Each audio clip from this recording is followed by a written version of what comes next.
ভাই, দাদা হুজুরের একটা কেরামতি আপনাদের শোনাই, যে কেরামতিটা স্বয়ং রসুল করিম সাল্লাল্লাহু আলাইহি ওয়াসাল্লামের একটা মুজিজা রয়েছে। ওই মুজিজার মতো, মুজিজার সমতুল্য বলছি না, খেয়াল করুন, মুজিজার মতো রসুল পাক সাল্লাল্লাহু আলাইহি ওয়াসাল্লাম এক সময় মদিনার জমিনে খরা নেমেছিল, মানুষের খাওয়া হতো না, মানুষ কি করবে, মানুষ চিন্তাগ্রস্ত হয়ে গিয়েছিল।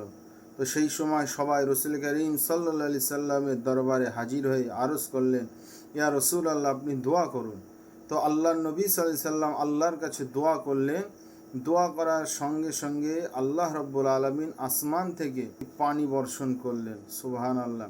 ঠিক তেমনই ফুরফুরা সেই মুজাদ্দিদুজ্জামান দাদা হুজুর রহমতুল্লাহ আলাইহে একটা সময় ফুরফুরার পাশে খরা দেখা গিয়েছিল, মানুষের সেই সময় খাওয়া হতো না, মানুষ দুশ্চিন্তায় পড়ে গিয়েছিল।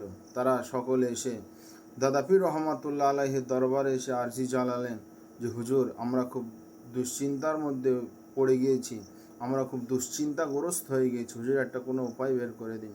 তো ফুরফুরা শরীফ মুজাদ্দিদুজ্জামান দাদা হুজুর রহমতুল্লাহ আলাইহে তিনি সবাইকে সমবেত করে তিনি হালকায় জিকিরের মাজলিস করলেন।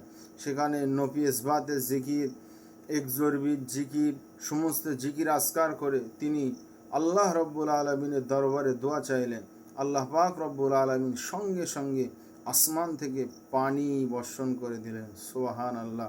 এনারাই হলেন ওলিয়ে কামিল মুজাদ্দিদুজ্জামান দাদা পীর রহমাতুল্লাহ আলাইহে। যারা ভক্ত রয়েছেন, মহব্বতের মানুষ রয়েছেন, অবশ্যই চ্যানেলের এই ভিডিওটাকে আপনারা অবশ্যই শেয়ার করে দেবেন, আপনার বন্ধুদের কাছে পৌঁছে দেবেন।